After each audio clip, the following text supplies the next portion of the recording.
Bienvenue sur Change and Chill, le podcast où l'on parle de changement simplement. Je suis Olivier My et avec mes invités, nous explorons comment le changement peut être une force positive dans nos vies. Des histoires inspirantes avec une touche de légèreté. Dans ce nouvel épisode, j'ai le plaisir d'accueillir Christophe Chen. Salut Christophe, comment ça va ? Salut Olivier, bienvenue chez toi. Bienvenue chez moi, effectivement, pour ce match retour que je t'avais promis. Ça va, t'es bien installé ? Très bien, très bien. Ça change des studios vidéo où t'es dans un fauteuil cosy, hein ? Non, mais là, je vois le drapeau du PSG, je vois un Pokémon qui court. Non, Ouais, alors. Non, mais c'est vraiment super de t'accueillir. J'attendais ce moment avec grande impatience. Merci de prendre le temps. Pour démarrer, est-ce que tu peux te présenter pour les personnes qui ne te connaîtraient pas ? Ouais, je m'appelle Christophe Chen. J'adore les voyages, j'adore le football, j'adore les jeux vidéo, j'adore le Japon. Donc, bienvenue sur ce podcast au voyage. Oui, exactement. Il est déjà en train de me hacker, le gars. Dans la vie, qu'est-ce que je fais ? Je suis Scrum Master. Scrum Master, c'est quoi ? Je suis leader d'équipe tech. Donc, je m'occupe justement de l'équipe, l'organisation, avoir d'impact pour le client, éteindre les feux, les obstacles, des problèmes de communication. Donc, je m'occupe un peu de tout ça, comme un coach d'équipe de foot, en fait. Et avant, j'étais développeur aussi pendant 15 ans. Donc, je pense qu'on pourra parler de ça. Ouais, exactement, parce que c'est vraiment ce parcours qui, moi, m'a vraiment fasciné et que je trouve intéressant de remonter avec toi et de voir qu'est-ce qui t'a amené à faire tous ces changements dans ta carrière pour t'amener à où tu es aujourd'hui. Parce que tu dis que tu es Scrum Master, etc., mais tu n'es pas que ça. Ouais. Et nous le savons. Donc, effectivement, est-ce qu'on peut démarrer à cet endroit-là ? Donc, toi, 15 ans, tu disais ? 15 ans dans le développement, donc société du CAC 40, il me semble. Ouais, cette société de CAC 40. J'ai aussi fait des startups qui sont devenues des grosses boîtes comme Betclic. Ok, donc ça, c'était avant. Ouais, quand j'étais développeur, ouais. J'ai développé aussi le site des JO de Pékin pour le CEO. Trop classe. Donc ouais, comme j'ai dit, j'aime bien le foot, j'aime bien le sport. Donc avant, quand j'étais dev, je visais plutôt des entreprises dans ce secteur comme Betclic et les CEO. Donc c'était cool. Donc, tu as réussi à travailler dans des domaines qui touchaient déjà à des choses que tu aimais. Ah ouais, sinon on s'ennuie dans la vie. Hein. Ouais, franchement, c'est bien parce qu'on n'y arrive pas tous. Hein. Ouais, après, dans la tech, c'est bien de toucher à plein de choses. Moi, je voulais un peu que ça touche un peu sur les univers que j'aime bien. Donc, j'ai pas encore fait l'univers des jeux vidéo. Donc, si Nintendo écoute, ou Nike.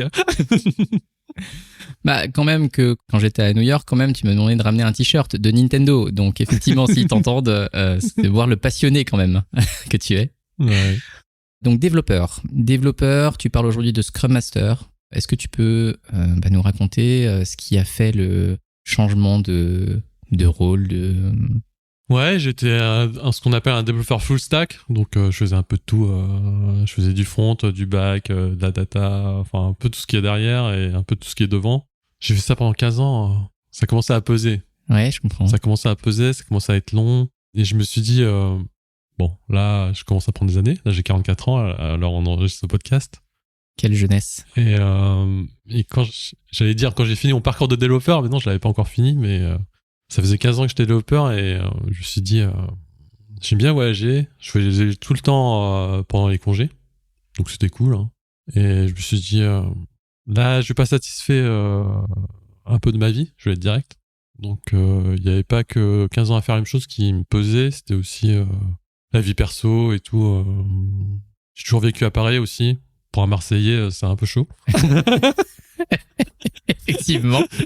Donc voilà, j'étais un peu remise en question de ma vie.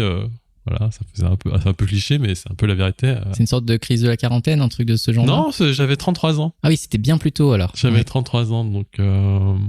Et je me suis dit, bon, écoute, moi, là, j'aime bien voyager, donc ça fait plus de 15 ans que j'étais dans la vie active. Donc j'avais droit à ce qu'on appelle un congé sabbatique. Et vu que j'étais plus de 4 ans dans la même boîte, j'ai pu l'activer et j'ai activé un congé sabbatique d'1 an et je me suis dit, je fais le tour du monde. Ouais, c'est super. Et on t'a accepté ça et Ouais. tu t'es lancé dans ce tour du monde.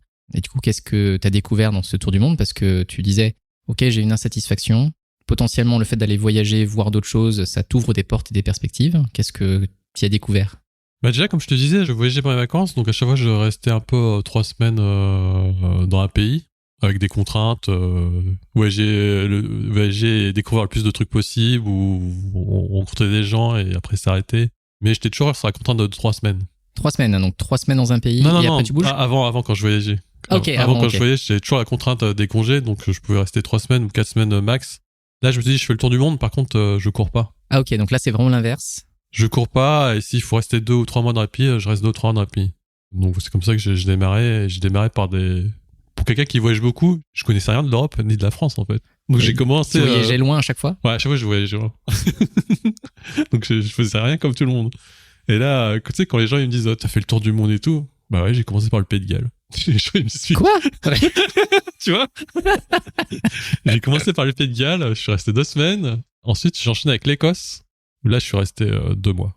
Donc l'Écosse, Ouais. c'est l'endroit où tu t'es dit je vais rester plus longtemps. Bah, c'était pas prévu en fait. Donc, c'était pas prévu de rester aussi longtemps, mais comme je faisais du volontariat en fait.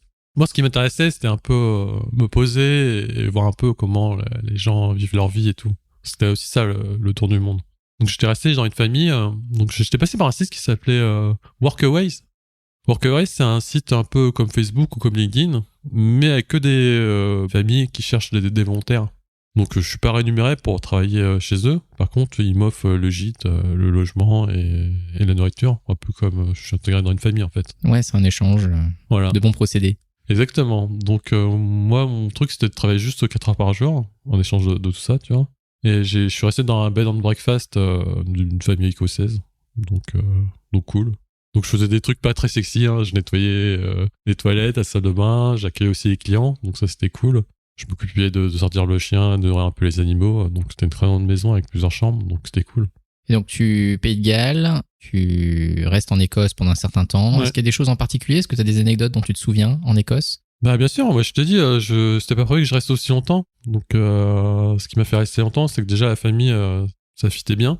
Là, ça se voit pas au micro et tout, mais moi, je suis quelqu'un d'introverti. Donc, quand t'arrives dans un nouveau pays et que my English is not so good, bah, it's okay. Ouais. Tu vois?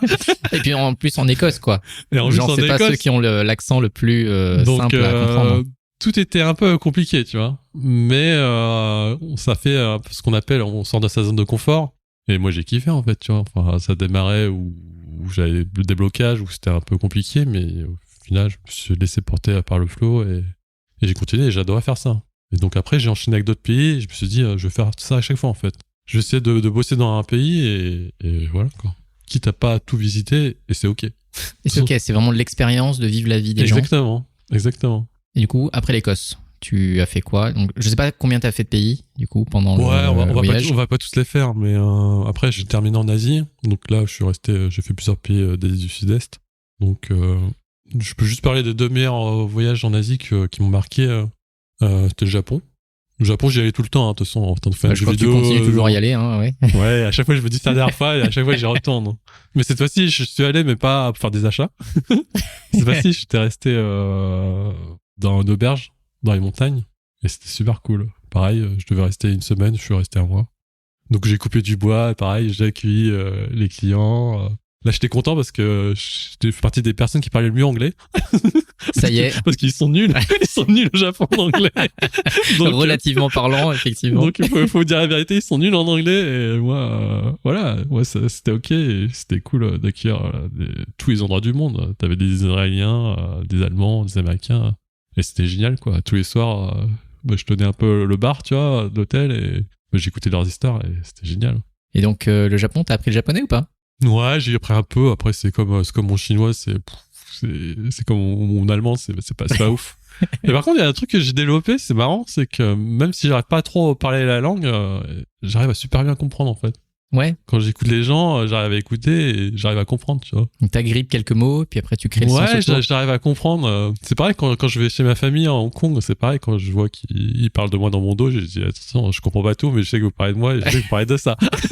Tu le sens, il y a une onde. Ouais. J'ai des mauvaises capacités, tu vois. Et dans tous les autres pays que je faisais, à chaque fois, j'arrivais à pas comprendre, c'est marrant.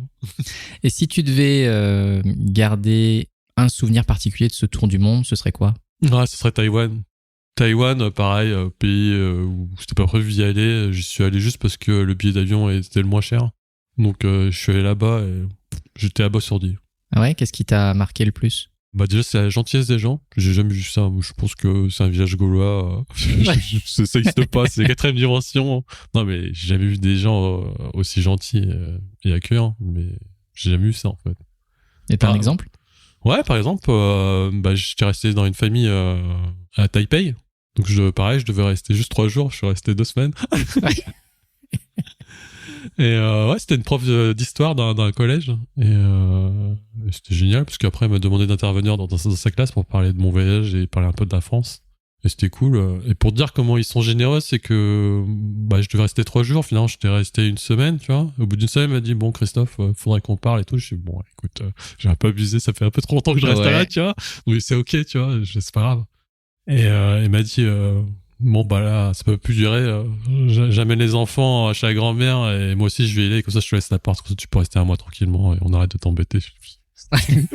C'est eux qui se sentent mal de t'embêter que tu sois chez eux, c'est ça? Possible, ouais, quand j'ai vu ça c'est pas possible, tu vois. Enfin moi je suis là en voyage, j'ai tout le temps, si je te dérange pas c'est ok, tu vois. Et comme c'était un peu une mère célibataire, moi c'était ok, tu sais, de m'occuper de ses enfants le soir pour que elle puisse faire autre chose. Et moi, je faisais les devoirs et tout, et c'était cool. J'étais joué à Star Wars avec le petit. Mais franchement, c'était le meilleur souvenir, tu vois. Et tous les gens, ils me disaient, mais putain, qu'est-ce que t'as foutu à Taïwan? T'es resté un mois et demi, t'as visité que 2 villes. Ouais, mais à chaque fois, je rencontre des gens, c'est n'importe quoi, tu vois. Enfin, et ouais, c'est ça. C'est vraiment leur gentillesse et aussi les échanges. Le fait de pouvoir échanger avec des personnes d'une culture différente, et même sans trop te comprendre. Pour finir avec l'histoire de Taïwan, c'est que j'étais resté dans une 2e ville, Hualien, à l'est du pays. Et là, pareil, je travaillais dans une auberge et je faisais l'accueil et tout. Et il y avait un étudiant, il était trop content. En fait, il hébergeait dans l'auberge parce qu'il devait passer l'examen de médecine. C'est un peu comme en France, je pense qu'il faut 8 ans d'études ou 42 ans d'études, tu vois. Ouais, autant que ça. Donc, il avait fini les examens et il me disait, ouais, je pense que j'ai réussi et tout et je pense que ça va le faire. Il était vachement confiant parce que généralement, les gens, ils disent, lui, j'ai travaillé dur pour ça et je pense que je l'ai bien réussi l'examen. Il m'a dit, ouais, vas-y, viens Christophe, on fait le tour, je t'invite au resto et machin bidule, genre, on se connaissait pas, tu vois. Voilà. Et j'arrivais pas trop à discuter avec lui parce que son anglais était pas terrible. Et on passait par Google Translate, mais on a passé une soirée ensemble. Et... T'es devenu tellement génial. Bon en anglais. Je sais pas, tu vois. Mais ouais, franchement, je trouvais ça vachement cool. Enfin, je trouvais ça fou. Donc voilà pour le tour du monde. Et donc, tu fais ce tour du monde que tu termines en Asie, hein, c'est ça, les derniers pays. Ouais. Et à un moment donné, il faut rentrer. Ouais, et ça s'est très mal terminé, ce voyage. Ah, et ce voyage s'est très mal terminé. Ce voyage s'est très mal terminé parce que j'ai eu un accident de la route au Laos. Ok. Donc voilà, jambes, genoux éclatés et tout. C'était quoi? C'était mobilette, chose comme ça? Ouais, il y avait une voiture qui arrivait en contresens dans un virage. Je l'ai esquivé et j'ai roulé sur un nid de poule et j'ai perdu le contrôle et je suis tombé, et voilà. Donc, c'est ça que tu dis, c'était au Laos en plus. Donc, direct, les gens sont super gentils là-bas aussi. Pareil, ce pays, les gens sont vachement généreux, accueillants et tout. Et ils m'ont aidé, ils m'ont accompagné à l'hôpital et tout. Alors, ils auraient pu me détrousser, hein, parce que là, je pouvais plus bouger. Bah, effectivement, ouais. Donc, ils m'ont tout ramené et tout. Et je me suis dit, c'est pas mal quand même, les hôpitaux en France, tu vois, c'est vachement critiqué ici, mais quand j'ai vu l'hôpital au Laos, même si les gens étaient bienveillants et sympas, je me dis, jamais de la vie je me fais opérer là-bas. Donc, je suis revenu en France et voilà. Donc, tu t'es fait rapatrier? Ouais, je me suis fait rapatrier et puis voilà. Mais c'est quand même dingue de se dire, bah là, t'aurais pu y rester, hein, au final. Hein. Exactement. Mais tu sais, ça m'a servi de leçon, en fait, parce que juste avant l'accident, pendant que je roulais, je me disais, j'aime pas voyager comme ça, en fait. Depuis le départ, je me suis dit, je prends le temps et tout. Pourquoi je prends une mobilette? Pourquoi j'essaie de courir pour voir le maximum de choses, tu vois? C'était pas moi, en fait. Déjà, je me disais ça. Et le deuxième truc que je me disais, tu vois, c'est dangereux quand même. Ah bah. C'est dangereux, tu vois, de voyager comme ça. Enfin, t'avais déjà, toi, conduit une mobilette comme ça? Mais jamais, hein. Jamais, ouais. Non, mais en plus, pour dire la vérité, c'était même pas moi qui conduisais, tu vois. Oui, en plus. Donc, j'étais que passager, en plus. Mais j'ai accepté. Mais voilà, il faut s'écouter, en fait. Mais en tout cas, t'avais ce truc un peu intangible qui disait, il y a un truc bizarre là quand même. Ouais, et juste où je me disais, c'est quand même chaud, et là, direct, 2 minutes après l'accident. Donc, je me suis dit, c'est bon. Maintenant, faut toujours s'écouter, c'est bon. Ça sert à rien de cacher les trucs, tu vois. Et donc, tu es rapatrié. Ouais, je suis rapatrié. Et ça se passe comment par la suite? Eh bien, comme j'avais fait un congé sabbatique, donc je pouvais revenir au travail, tu vois. Ouais. Et Ils étaient étonnés de me revoir, tu vois. Ils se sont dit, généralement, les gens qui font le tour du monde, ils reviennent jamais. Bah, j'ai dit, non, moi, je reviens. Il n'y a pas de souci, tu vois. T'as fait 1 an complet? Ou ça s'est arrêté un peu plus tôt, du coup? J'ai fait 10 mois. Oui, quand même. Donc, congé basique, je crois que c'est 11 mois, donc c'est ok. Ok, ouais. Donc, je suis revenu. Et qu'est-ce que je vois quand je reviens? La moitié de l'équipe est partie. Hein. Ah ouais? Ouais, turnover de fou. Je fais, ok. Il restait, je crois, une QA testeuse et un dev. C'est tout. Et donc, donc c'est le bordel. Mais il y a eu un turnover, c'est-à-dire qu'il y a des nouvelles personnes ou c'est juste ça a été l'hécatombe? C'est l'hécatombe. Okay. En fait, il reste encore des gens, mais je suis au préavis. Fin de mission, je change de mission. C'est pas possible, tu vois. Enfin, j'arrive, c'est le bordel. Forcément, le client est pas content, tu vois. Ouais, forcément. C'est des équipes de 8 à 8 personnes, tu vois. C'est super chaud, tu vois. Donc, mon chef, il s'est dit... il va falloir construire une équipe, il va falloir remonter tout ça. On va faire appel à ce qu'on appelle des coachs agiles, tu vois. Une nouvelle méthode de travail, parce qu'avant, on était, entre guillemets, en cycle en V, il n'y avait pas de méthode, la méthode classique. Donc, on s'est dit, on va essayer de faire autre chose. Ouais, pour essayer de faire autre chose, d'essayer de fédérer les gens pour qu'ils restent plus longtemps, garder aussi des compétences en interne pour pas que les gens partent et puis après, on est dans la merde. Mais toi, avant ton congé sympathique, tu te poses des questions sur ta situation, tu pars. Il s'avère que tu as un accident, tu reviens, tu vois que c'est tout vide, genre le cimetière avec la petite brume autour. Ouais. Et qu'est-ce que tu te dis? Tu te dis, ok, ils veulent changer les choses, mais qu'est-ce qui fait que tu te dis, tiens, je vais rester? Qu'est-ce qui fait que t'es pas reparti avec tous les autres? Il y a un truc que j'ai caché aussi, c'est que j'étais en plus en plein divorce. Donc là, j'avais le grand chelem en fait. J'avais le problème avec la jambe où je devais faire de la rééducation pour apprendre à marcher. Je reviens, l'équipe est complètement démantelée. La vie perso, c'est la merde. Ouais, donc autant avoir quelque chose quelque part qui est un peu stable et puis consolider dessus, ou est-ce que... Franchement, Olivier, quand t'es dans la merde, tu penses même pas à chercher un truc stable. Tu vis au jour le jour et t'avances, c'est tout. Tu fais au mieux avec ce que t'as, quoi. Tu fais au mieux ce que t'as, tu vois. Je crois que t'as même pas le temps de te plaindre. Non mais je comprends. Et donc du coup, tu reviens, tu sais qu'il y a des choses qui vont changer. Ouais, donc il y a coach Agile qui arrive. Il s'occupait de notre équipe. Puis je le voyais, tu vois, à la cafette. Je dis pas qu'il s'ennuyait, mais des fois il avait du temps libre. Et je tapais à discuter avec lui. Hein. C'était Johan Lemeni, que tu connais. Exactement. On le salue d'ailleurs. Yes. Et on commence à discuter, il commence à s'intéresser aux problèmes de mon équipe. Je commence à lui parler de tout ça et tout. Et puis voilà, après il a commencé à m'inviter, comme faisait du coaching agile avec l'autre équipe. Il a commencé à me dire, Christophe, tu dois revenir. Hein.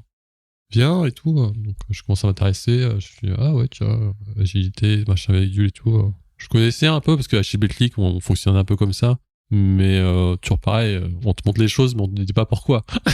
Ou alors on dit les choses, mais comme je voyais pas le pourquoi pour moi, j'ai pas retenu ou j'écoutais pas, tu vois.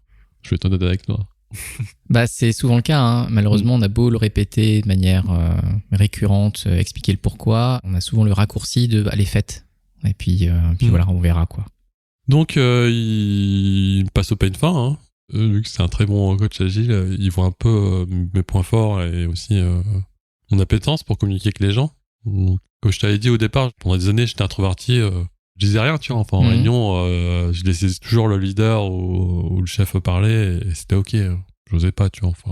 En tant que timide introverti, qui suis-je pour prendre la parole? Exactement. Et ce tour du monde, ça a tout changé. Comme je t'ai dit, quand tu voyages dans d'autres pays où tu connais pas la langue et la culture, tu fais l'introverti et le timide, c'est raison de quoi, forcément tu parles avec personne. Ah, ça c'est sûr.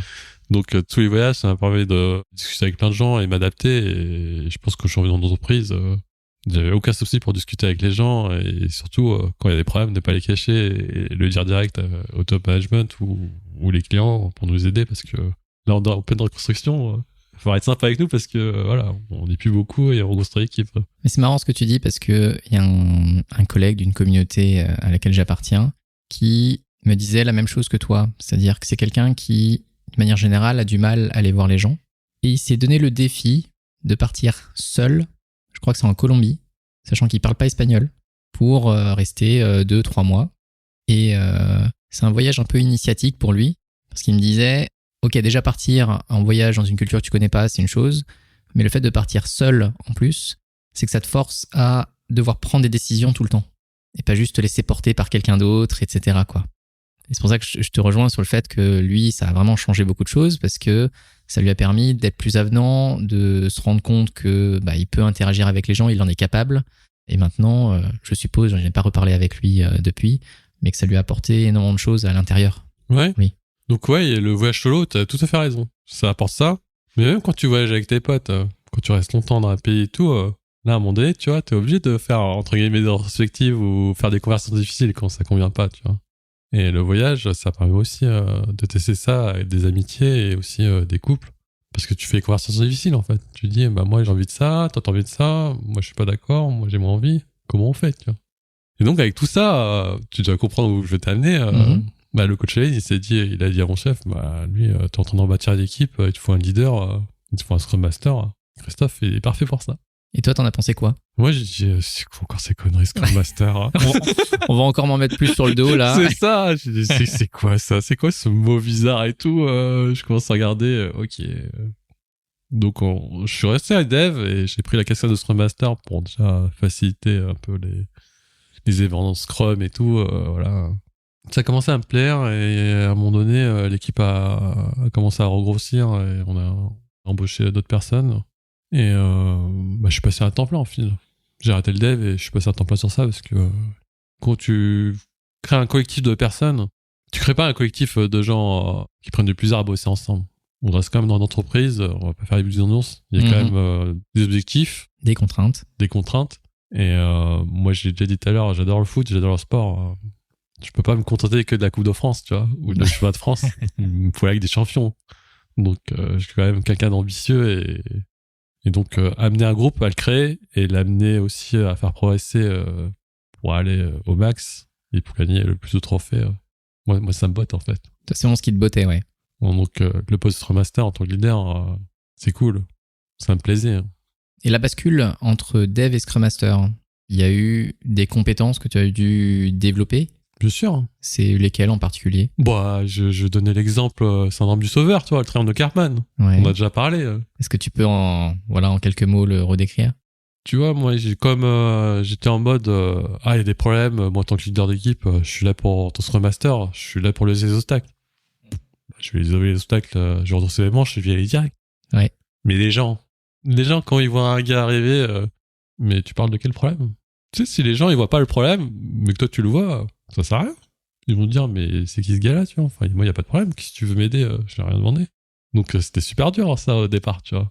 Donc, tu l'as vécu, alors vraiment la situation de je suis le sauveur et en créant ce rôle de sauveur, je les mets en position de victime alors qu'ils ont rien demandé. Exactement. Ouais. Donc, c'est pas facile, tu vois, parler à un groupe, parler avec, avant, j'étais développeur et tout, là, maintenant, tu connais le métier de Scrum Master. Je suis pas que avec l'équipe tech. Tu sais, à un moment donné, quand l'équipe devient autonome et tout, je prends 2 pas en arrière de côté et je vais m'occuper de leur gars, tu vois. Donc, j'ai commencé à aller attaquer le business et les clients et après le top management. Et là, c'est pas pareil, tu vois. Enfin, les conversations sont plus les mêmes. Les conversations, c'est plus les mêmes et ce qu'on appelle un peu la reconnaissance. Tu vois, les gens, ils t'arrivent, ils te disent, j'ai Scrum Master et ils disent, ah oui, je vois l'agilité, machin et tout, mais tu sais, ils regardent par terre et ils se disent, oh. T'es qui, toi? Ça me concerne pas. Donc, il y a tout ça à mettre en place, il y a tout ça à progresser. Comme je suis fait accompagner par des coachs agiles et j'ai commencé un peu à me documenter sur Internet, à tester des trucs, ça permet de progresser en fait. Autant dans la com que dans le savoir-être aussi, savoir se vendre aussi. Tu vois. C'est important. Et justement, dans savoir se vendre, qu'est-ce que tu as appris? Mettre en avant l'équipe en fait. Ouais.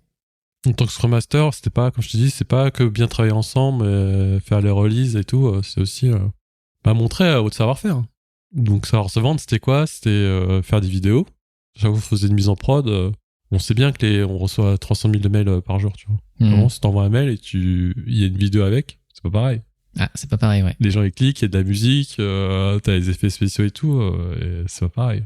Mais donc, vous avez pris le temps, enfin, en tout cas, toi, t'as pris le temps. Moi, j'ai pris le temps. Pour apprendre à faire ça? J'ai pris le temps parce que j'étais dans un gros groupe de 60 000 personnes.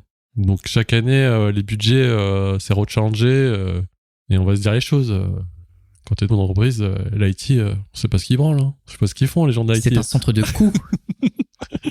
Donc, il y a bien bossé, et il y a aussi montré qu'on bosse bien, et oui, on a des KPI, on a des chiffres, mais il y a aussi, il y a des gens derrière tout ça. On les oublie souvent, ouais.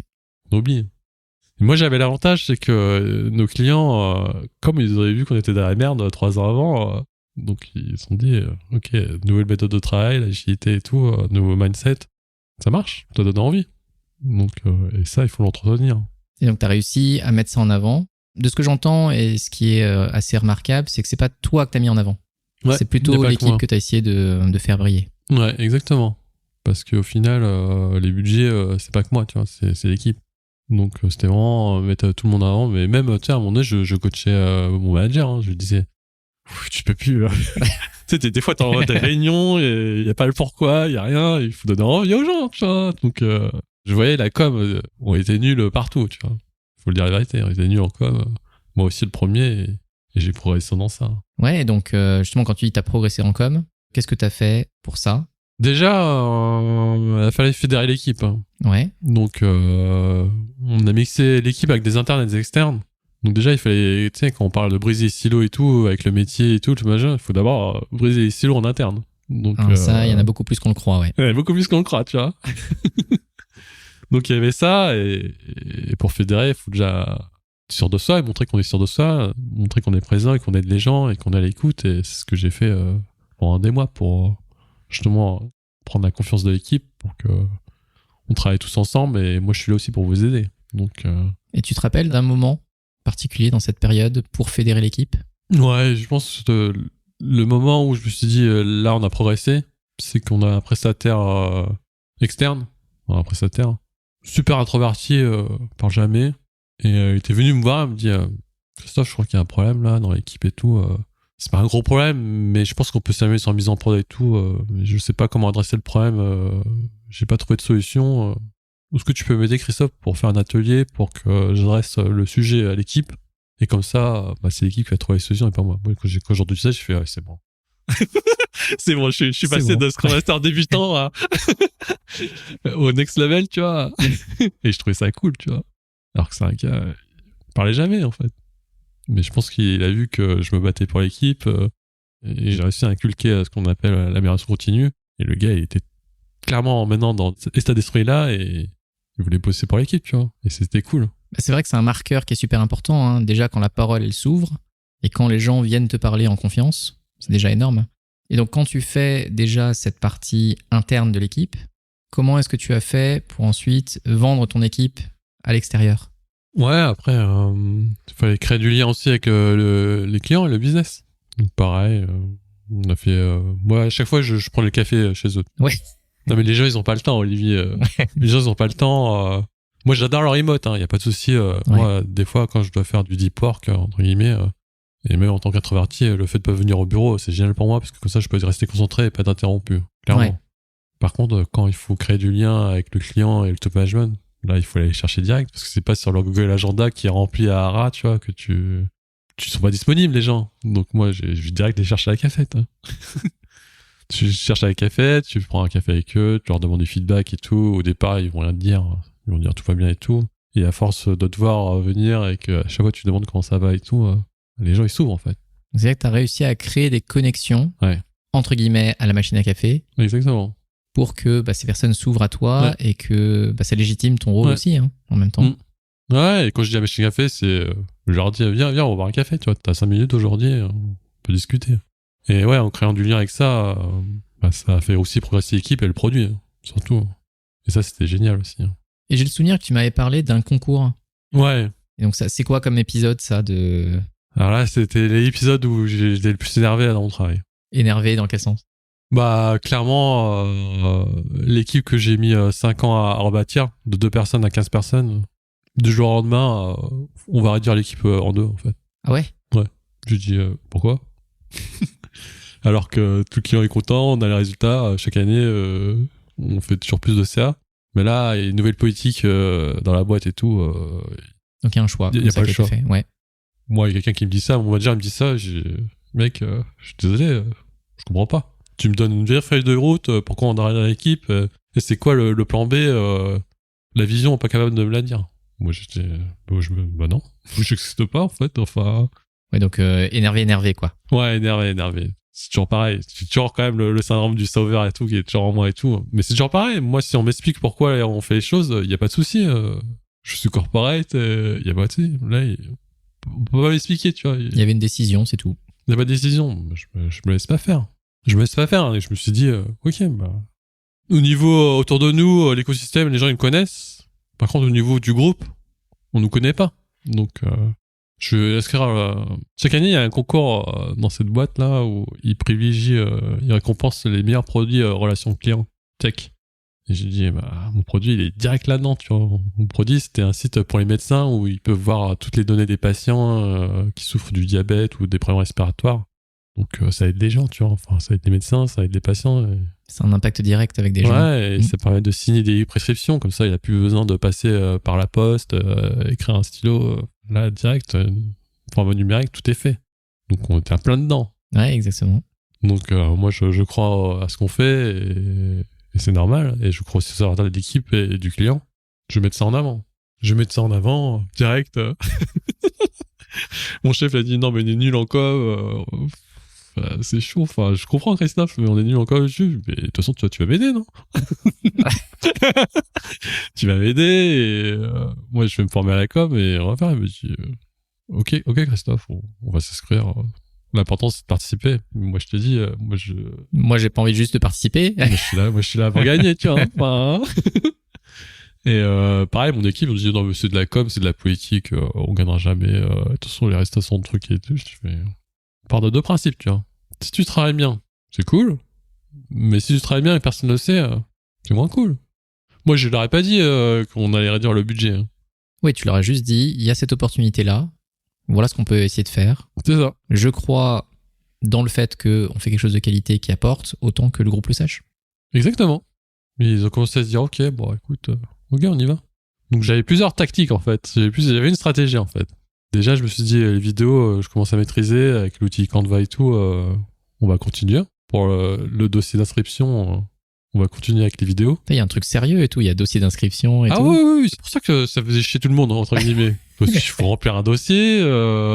C'est comme pas faire un cahier des charges, mais c'est un peu. C'est la nouvelle star en fait. Non, c'est si pire que ça. C'est l'entrepreneuriat en fait. C'est qui veut être mon associé. Oui, c'est ça. C'est ça en fait. T'as ton produit, pourquoi j'achèterais, pourquoi je le mettrais en avant, tu vois.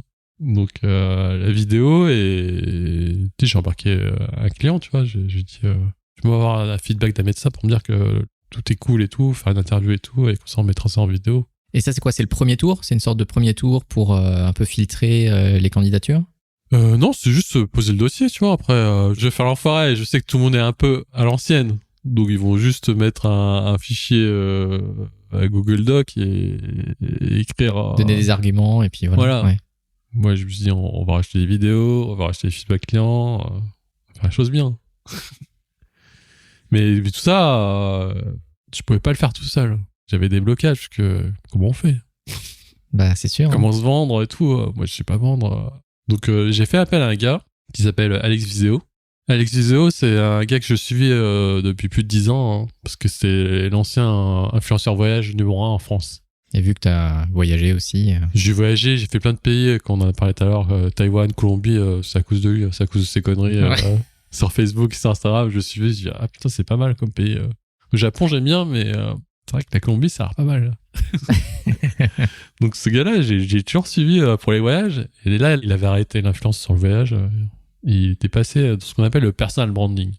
Ok, gars, enfin, ok. Je sais pas c'est quoi, mais c'est pas grave, tu vois. Enfin, il commençait à parler de son nouveau métier de personal branding, mettre en avant son savoir-faire, mettre en avant ce qu'il est en fait, ce qu'il aimait. Et je me suis dit, putain, c'est ça qu'il me faut en fait. Pour mettre en avant l'équipe. Et donc j'ai commencé à discuter avec lui, j'ai fait sa formation, il m'a accompagné, il m'a tout expliqué en fait. Il m'a enlevé tous les blocages de pourquoi se mettre en avant, tu vois. Personal branding, c'est pas frimer, tu vois, c'est pas faire le mytho. Moi je suis l'expert, je sais tout faire ceci là. Non, c'est déjà comment tu arrives à parler, à communiquer de façon claire et non expert en fait, pour que tout le monde puisse parler. Sur le papier, ça paraît facile, mais en fait, c'est pas compliqué en fait. C'est un gros travail d'introspection au départ. Exactement. Donc il y avait un gros travail d'introspection. Il m'a fait un outil avec ce qu'on appelle l'ikigai et tout. Ok. Et ouais, après, tout est plus fluide en fait. Tout est plus fluide pour parler de toi, pour parler de l'équipe, et pour communiquer avec impact, avec peu de mots, mais de manière impactante. C'est-à-dire qu'il a travaillé avec toi et c'est toi qui as répercuté ça sur ton équipe? Exactement. Ou il t'a un peu aidé déjà sur ton équipe? Non, il savait même pas pourquoi j'étais là. Ah oui, d'accord. Ouais, il savait donc même toi, pas. c'était pour en toi. fait, c'était un collectif où je pense qu'on était une cinquantaine de personnes. On était mixés avec des groupes de 5 et chacun parlait de ses activités et pourquoi ils voulaient faire du personal branding pour se mettre en avant dans leur métier en tant qu'entrepreneur. Oui. Moi, j'étais le salarié, je suis là, tu vois. Enfin, je leur disais non, mais moi, j'ai rien à vendre. Enfin, c'est juste pour mettre en avant mon équipe parce que moi, je suis salarié, tu vois. J'étais comme ça, je fais bon. Parce que moi, je suis énervé parce que mes chefs, ils veulent péter mon équipe alors que je trouve qu'on fait des trucs cool. Exactement. Mais c'est même pas ça, tu vois. Il y avait que des entrepreneurs. J'étais le seul salarié à faire ça. Mais c'est pas grave. Et donc, tu te formes. Tu me formes et voilà. Et qu'est-ce qui se passe? Eh ben, on a fini premier. On a gagné. Easy peasy. Et qu'est-ce qui a fait la différence? Bah, je te dis, c'est aussi la communication. Donc, on a poussé le dossier. Moi, je suis, en tant que Scrum Master, au départ, j'allais voir les équipes tech en Autriche et au Paraguay, mais au final, après, je leur disais au concours, vous pouvez voter pour nous et tout, parler de nous et tout. Tu vois, j'ai commencé à développer un peu ces skills de vendeur, tu vois, et de marketing. Donc c'était cool. Mais du coup, là, quand tu disais, Alex Viseo, il t'a aidé à faire tomber des barrières, des blocages. Donc, il y a la première barrière de, voilà, quand je suis en train de parler de moi ou de mon équipe, c'est pas juste pour frimer, c'est pas juste pour me vanter, ou c'est pas juste de parler de moi, en fait. Est-ce que ça t'a aidé aussi à aller chercher à l'extérieur des gens par rapport à qui tu étais? C'est-à-dire que cette démarche, pas juste interne, mais aussi un peu externe? Ou est-ce que c'est plus toi, en fait? Non, c'était que moi. Je sais où tu veux m'amener. Je pose simplement la question. Ouais. J'ai juste utilisé Alex juste pour voilà, j'avais pas encore le projet entrepreneurial, j'avais pas le projet des réseaux sociaux, j'avais pas tout ça. Mais ça veut dire que, en fait, je me posais la question parce que, donc déjà, quand tu fais ton tour du monde, ça te force à aller communiquer avec des gens, parce que tu parlais de la Pologne, non? C'est ça? Des gens du groupe. Ouais. Ça veut dire que tu commences à parler de ton équipe et ensuite tu commences à parler de ton équipe en plus dans des filiales, des choses comme ça qui sont externes, quoi. Et donc déjà, le fait d'aller voir des gens que tu connais pas, forcément, à l'extérieur, il y a ce blocage-là. Enfin, je sais que moi, c'est pas un truc qui est forcément facile à faire. En fait, c'est une continuité qui t'aide à l'extérieur, quoi. Ouais, clairement. Et bah, c'était cool, en fait. Et là où il m'a aussi aidé, Alex, quand on a remporté le prix, forcément, il fallait chercher la récompense. Et quand tu cherches la récompense, il y a 200 personnes, tu vois. Moi, en tant qu'introverti, laisse tomber, je suis foutu. Donc, il y a aussi une vraie cérémonie, quoi. Ouais, c'est vrai. Remise. Ouais. J'ai de la chance parce que c'était que à distance, heureusement. Parce que là, c'était la période post-Covid. Ah, ok. Mais quand je rentre dans le Google Meet, c'est le Google Meet pas perso, tu vois. C'est le pro, tu vois. Il y a 200 personnes dans le Google Meet. Ah ouais. Et c'est normal, c'est un concours mondial. Donc, t'as toutes les filiales de tous les pays. Et bah, Alex, il m'a aidé, en fait. Enfin, sa formation, il m'a parlé de storytelling, il m'a parlé un peu comment on faisait, par exemple, Pixar et Disney pour raconter des histoires. Moi, je voulais pas faire le discours... je remercie mon chef, mon DSI. Merci d'avoir su Cromer. Je vais pas faire un truc éclaté comme ça. Enfin, donc j'ai raconté un peu une histoire et c'était cool. Et à la fin, comme Alex m'a dit, pour impacter, il faut marquer les gens, tu vois. Trouve quelque chose pour marquer les gens, pour que les gens se souviennent de toi. Et il m'a juste dit ça, tu vois. En tant que coach, pas donner la solution, je fais OK. Et je me suis dit, OK, la meilleure manière, en fait, c'est que je ramène le client et toute l'équipe derrière moi, et c'est eux qui vont prendre le truc et pas moi. Et ça, c'était vachement puissant. Donc, tu leur as donné le micro. Ils ont pas donné le micro, voilà. Mais ouais, ils ont pris le micro, mais on était tous ensemble, en fait, tu vois. En fait, même si c'est à distance, j'ai amené tous les gens derrière moi, en fait. Et... Ah, c'est ta caméra avec les gens derrière toi, c'est ça? Ouais, j'étais dans une salle au taf, ouais. Donc... Là, je pense que personne n'avait fait ça et tout le monde était content et c'était cool. Tu vois, quand je voyais les sourires et des gens et tout dans l'émission et tout, je fais, ouais, là, je pense que j'ai marqué les esprits. Et... Ouais, c'est une expérience collective incroyable. Et exactement. Donc, en mettant en avant le client et l'équipe, tu vois, en plus, quand ils voient, c'est des jeunes et tout, ça donne envie, en fait. Et donc, ça a sauvé le budget de l'équipe. Tu sais, je serais jamais, tu vois, si c'est ça, tu vois. Ouais. Et, je pense que ça a quand même servi, ça a servi de levier, clairement. Et c'était cool. Et donc déjà une belle aventure, des apprentissages de ton côté, sauf que toi tu t'arrêtes pas là, c'est quelque chose qui t'a plu. Je m'arrête pas là parce que moi en tant que Scrum Master, je coach l'équipe. Donc moi, pour que je devienne un meilleur coach aussi chaque année, je me fais aussi coacher. Donc j'avais 2 coachs à l'époque et une coach agile, Annelise Reparts. Et, Que l'on salue aussi. Ouais. Et une autre coach, Isabelle Matignon, qui était plutôt dans le marketing, mais tu sais, j'avais rencontré via quelqu'un de Air Liquide justement, Ok. qui m'avait proposé une formation sur le leadership. Je dis ok, vas-y, j'y vais. Puis j'ai rencontré Isabelle comme ça. Et Isabelle, j'avais une séance d'1 heure avec elle. Elle m'a dit direct, bon Christophe, je vais t'entendre avec toi. Je sais pas comment faire l'entretien avec toi. Je sais pas ce que t'attends et tout. Mais je sais pas quitter au final. Et du coup, je suis allé sur internet pour voir t'es qui. Je suis allé sur ta page LinkedIn. Je dis, je vais t'avouer Christophe, ta photo de profil elle est dégueulasse avec ton gilet. T'avais une photo de profil avec un gilet. Ouais, avec un gilet en laine. Et elle m'a dit, ton profil LinkedIn, c'est que CV avec tous les trucs .NET, full stack et tout. Je comprends rien en fait. Je me suis dit, je vais passer un sale moment avec toi. Elle m'a dit direct comme ça. Je fais, putain, la meuf. Putain, Bonjour, quoi. Mais je savais où elle voulait m'amener en fait. Mais elle m'a dit, Christophe, je vais pas être désagréable avec toi. Parce que le truc qui est bien que t'as mis dans ton LinkedIn, c'est que t'as mis un lien sur ton blog de voyage. Parce que quand j'ai fait le tour du monde, j'avais aussi un blog de voyage où j'écrivais et je racontais un peu mes expériences. Et elle a lu, elle m'a dit, j'ai lu en entier toute la soirée, mais tous les articles. Je crois qu'il y avait une vingtaine d'articles, j'ai tout regardé. J'ai tout lu en fait. J'ai dit, putain, Christophe, ça se voit, t'aimes bien écrire, t'aimes bien transmettre et tout. Franchement, intègre-toi à LinkedIn. Je suis, quoi? T'as dit que mon profil était dégueulasse et tout. Moi, avec mon gilet, tu veux que... Donc j'ai dit, ok, bon écoute, ok. Parce qu'elle m'a dit, t'es dans le partage, en plus dans la com, t'as progressé et tout, va sur LinkedIn et go, tu vois. Donc c'est comme ça que je suis allé sur LinkedIn, à cause d'elle. Donc il y a eu ce déclencheur, ce petit entretien avec cette personne qui t'a dit go. Mais au-delà d'une personne qui te dit, ok, t'as du talent, t'as l'air d'avoir en plus envie, tu progresses, vas-y. Qu'est-ce qui fait que toi tu y vas? Parce qu'il y a plein de gens qui nous disent des fois des choses, mais on se dit, bah ok, peut-être. Bah j'y vais parce que elle avait raison sur un point, j'aime bien écrire. Ouais. Si tu veux, on avance un peu dans l'histoire. Je poste sur LinkedIn depuis 2 ans. Je commence à avoir une audience très sympa, avec beaucoup d'interactions et tout. Les gens ils se disent, putain, le gars est trop fort et tout. Faut savoir que j'écris depuis un moment en fait. J'avais commencé avec un blog de voyage et j'avais déjà commencé à écrire. Donc il y a certains blocages que j'ai levés. Ça veut dire qu'à l'époque, ton expérience d'écriture, c'était surtout sur ce blog-là. Ouais. Et cette écriture-là, c'est quelque chose que tu t'es dit, bah tiens, je vais en faire quelque chose de plus large. Exactement. Donc les réseaux sociaux, TikTok, Instagram, ça me dit rien, les vidéos, parce que déjà en tant qu'introverti... Va déjà se montrer, etc. C'est pas pareil. Hein, c'est pas pareil, tu vois. L'écrit, ça me va très bien. Et donc tu te dis, ok, go, je vais sur LinkedIn. Voilà, tu savais déjà comment faire, tu savais ce que tu voulais dire. Je vais juste parler, quand on m'a dit que LinkedIn c'était un réseau professionnel, je vais juste parler de Scrum Master. Ok, donc t'as commencé comme ça. J'ai commencé comme ça. Mon premier article, j'ai expliqué pourquoi je suis passé justement de développeur à Scrum Master. Ok. Et je me suis dit, je suis trop fou, je vais mettre des images de manga, du Japon, je vais tout mettre dans l'article, tu vois, je suis fou. Et le post, il a explosé en fait.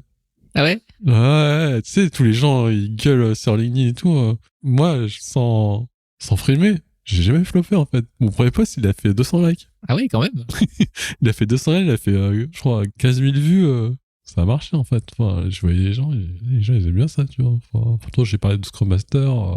C'est marrant, tu vois. Bah, c'est que c'est une compétence que tu avais, au final, que tu avais utilisée de ton côté, plutôt côté perso. Ouais. Et puis là, tu te rends compte que en fait, tu as une audience en face. Ce qui a marché, en fait, c'est que comme il y a 2 ans, LinkedIn, c'est pas le même visage que maintenant. Ok, ouais. Il y a 2 ans, LinkedIn, c'était cher réseau, machin bidule. Ah ouais? Cher réseau, voici, je suis fier de vous annoncer que voici mon nouveau poste, tu vois. Ouais. c'est un truc éclaté, tu vois. Je suis désolé de le dire, tu vois. C'est des mecs en gilet en photo.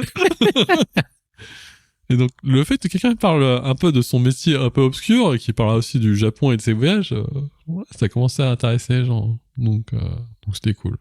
C'est comme ça que je me suis... Donc t'as commencé comme ça LinkedIn? J'ai commencé comme ça sur LinkedIn. Alors, là où je vais éteindre un peu la grosse tête, tu vois, c'est qu'on premier post, j'ai mis 13 heures pour l'écrire. Non, j'ai mis 13 heures, j'ai mis 13 heures pour l'écrire. Je l'ai corrigé 10 000 fois. J'ai mis 3 mois avant le poster parce que j'osais pas, en fait. Ah, le premier, c'est le plus dur, hein. C'est trop dur, en fait. T'as rien qui va, en fait. T'as le regard de ton employeur, t'as le regard de tes clients, t'as le regard de tes collègues, t'as le regard de tes amis. Enfin, c'est chaud, tu vois. Quand j'ai posté, j'ai cliqué. La sueur froide. La sueur froide. Donc j'ai commencé à poster, mais qu'une fois par semaine. Ouais. Mais j'ai écouté ma coach, elle m'a dit, tu postes Christophe, mais t'es régulier. Hein, là. Si tu veux faire avec des champions et tout, tu parles toujours avec des champions de tournois et tout, de compétition, si tu te lances, t'abandonnes jamais. Donc j'ai jamais arrêté, j'ai toujours fait un post par semaine. Depuis cette époque-là? Bah depuis 2 ans, je suis toujours à un post par semaine. J'ai un peu augmenté la voiture, mais voilà. Donc ça a commencé comme ça. Et au bout de 2 mois, j'ai commencé à fatiguer. Parce que je parlais que de mon métier de Scrum Master et d'agilité. En journée, qu'est-ce que je fais? Je fais ça. Donc le soir, comme je te disais, pour écrire un post, des fois il me faisait 8 heures ou 10 heures. Ouais, c'est pour parler du taf, ça me prend la tête en fait. Moi je préfère jouer à Zelda. Je préfère jouer à Zelda, je préfère pleurer devant les défaites de Marseille. J'ai pas que ça à foutre, tu vois. Donc j'ai commencé à suivre un peu d'autres personnes sur LinkedIn qui ont rien à voir dans les milieux de la tech. Ouais. Et à l'époque, je voyais toujours les mêmes personnes. Caroline Mignot, Maud Alves, Thibault Lui. Je dis, leurs posts, ils sont sympas, tu vois. Ils parlent d'eux, en fait. Ils parlent d'eux, ils parlent de leurs apprentissages. Ils ont pris un peu la posture d'explorateur. D'explorateur de leur vie, en fait. Mm-hmm. Et c'est pas genre, je suis allé au supermarché, machin bidule, ou mon patron, c'est un salaud et tout. C'est pas ça. C'était juste. C'est pas du commérage, quoi. Voilà, c'est pas du commérage. C'est. Thibault Lui, il y avait un post qui m'avait fait un peu mis mal à l'aise, en fait. Il avait raconté tous les échecs, tous les entretiens qu'il a foirés dans sa carrière. J'ai fait, ah ouais. Il y a des gens qui racontent ça, tu vois. Bon, il faisait ce genre de post et 2 jours après, il faisait un post bonjour à tous, sauf la SNCF avec des trains toujours en retard. Je suis non, mais c'est pas possible. Il fait des posts de ouf. Après, lui, je peux pas m'inspirer de ce gars-là pour continuer à progresser sur LinkedIn. Donc j'ai commencé à suivre Caroline Mignot qui avait aussi un podcast à Marketing Square. Et la fille. Toujours le grand sourire, toujours grosse énergie et tout. Et franchement, cool, sa façon de parler et d'exprimer ses idées et tout. Pareil, Maud Alves, j'adorais ses écrits parce que, avec peu de mots, toujours de l'impact en fait. Toujours de l'impact et des fois, elle se faisait défoncer, mais elle gardait toujours la tête haute et continuait toujours à poster. Elle a fait un post qui était parti de là où elle s'est fait défoncer. C'était quand elle disait moi, j'ai pas besoin de prendre de vacances et j'aime bien aussi travailler le week-end. Je suis à mon compte et c'est cool cette vie-là. En gros, c'était ça le post. Les gens ont toujours un avis à dire. Oh, les gens, ils ont pété un câble. Il y a des gens, moi, je travaille dur pour avoir des vacances. Comment tu peux dire ça et tout? En plus, elle a fait du mannequinat. Donc, elle posait des photos d'elle, en fait. Ouais. Mais elle s'est posée, tu vois. Mm. En fait, là, on va avancer dans l'histoire. Enfin, on va avancer. Tu vois, sur LinkedIn, tu postes. Tu mets toujours des photos de toi. Enfin, tous les gens mettent des photos de toi et compagnie. Enfin, même moi. Et c'est dur. Ouais, c'est dur, mais c'est à cause de Maud Alves, en fait. Parce qu'il y a 2-3 ans, personne ne faisait ça. C'est elle qui a lancé le truc, en fait. Ouais, sauf que nous, on n'est pas des mannequins. On n'est pas des mannequins. Et que poser, c'est super dur. Voilà. Ouais, mais elle a lancé la tendance, en fait, tu vois. Et comme je te disais, LinkedIn, c'était le réseau social ou Share Réseau et tout, où c'était, tu vois, ces gens-là, ils ont changé la donne, en fait. Ils ont su avoir un impact global, finalement, sur des tendances. C'est ça. Donc j'ai commencé à suivre ces gens-là et c'est cool. J'ai commencé à suivre d'autres gens, pareil. J'ai m'inspiré d'eux, comme ça j'ai progressé et tout. Et voilà, en fait.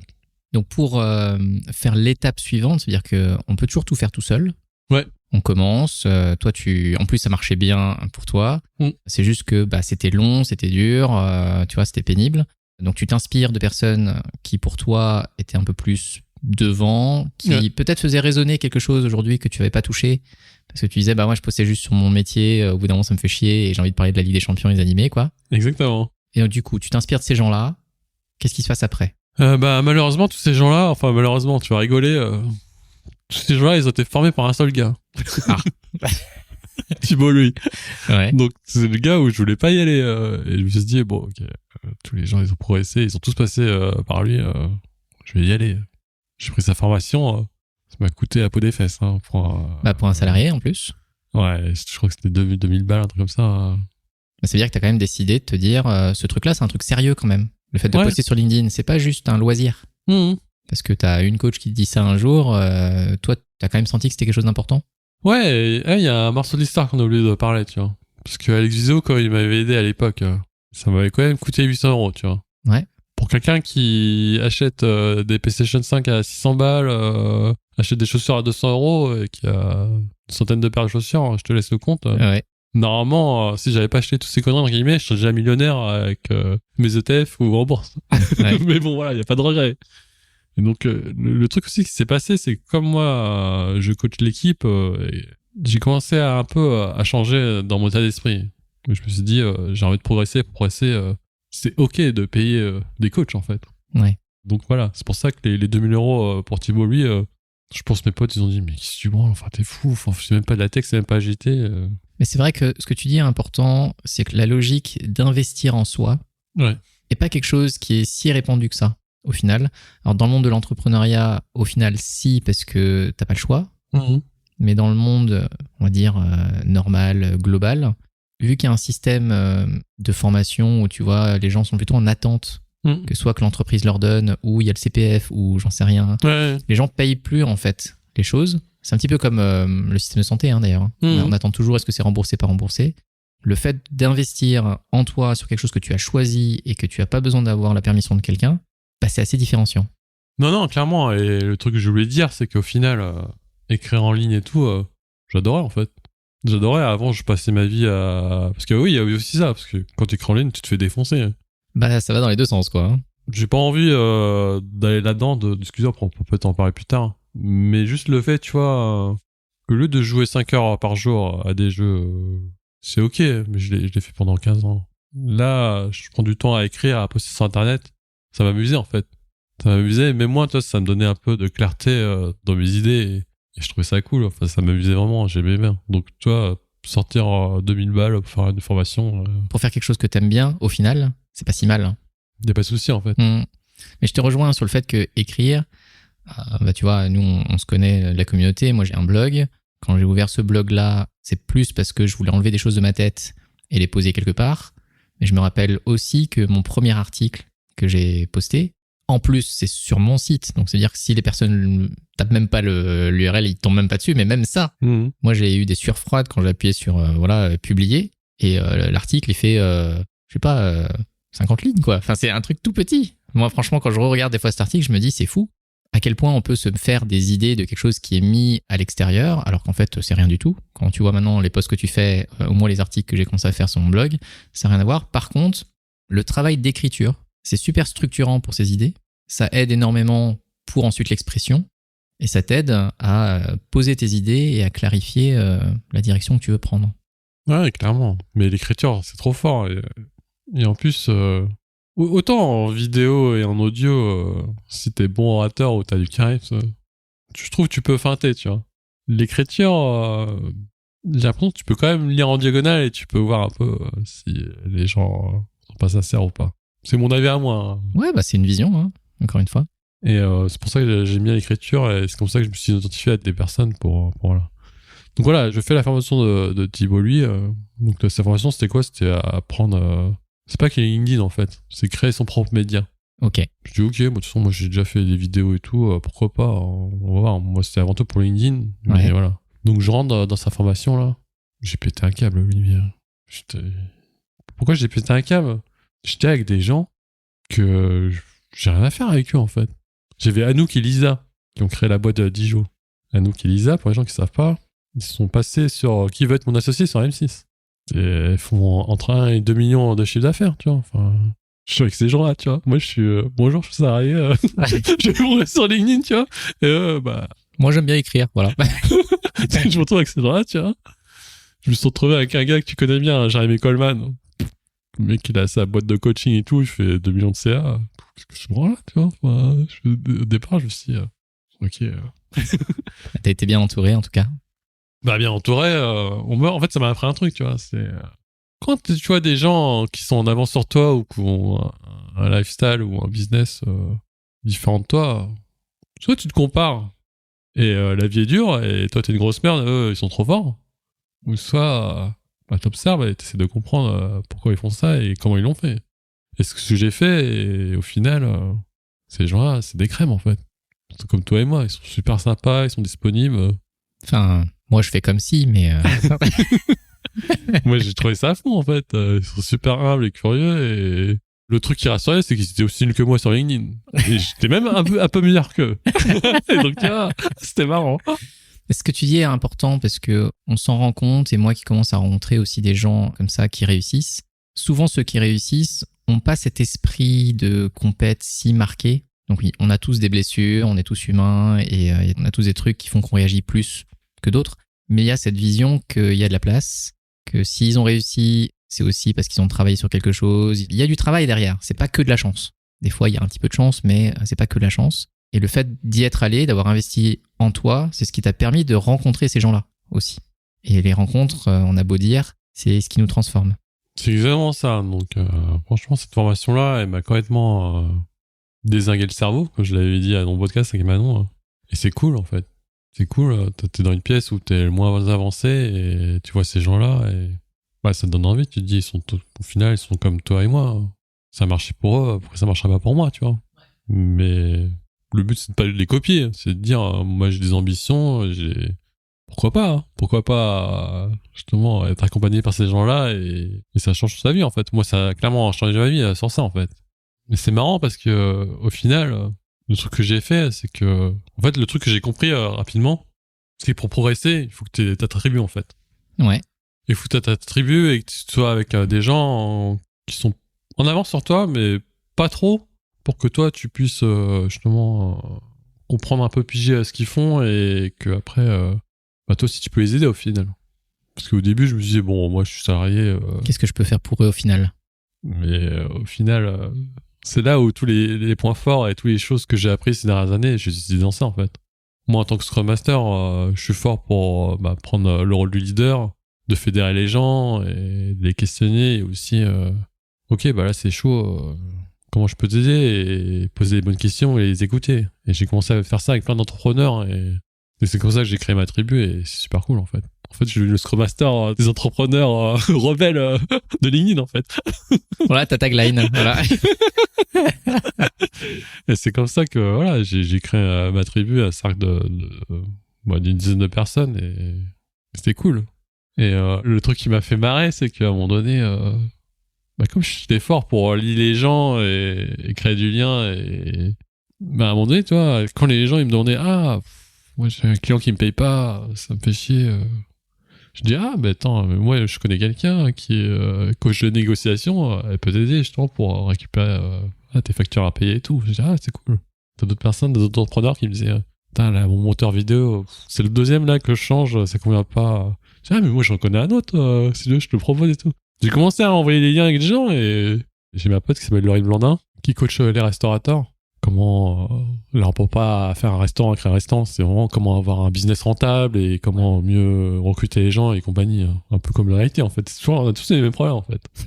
Elle me disait non mais Christophe ça suffit, t'es trop bon pour lier les gens, tu les mets à l'aise, franchement on fait apporteur d'affaires et on voit les gens et toi ils prennent ta com. J'ai fait ouais t'as raison. Donc j'ai commencé à envoyer les gens à droite à gauche et à prendre des coms à droite à gauche. Je me suis dit c'est super cool en fait.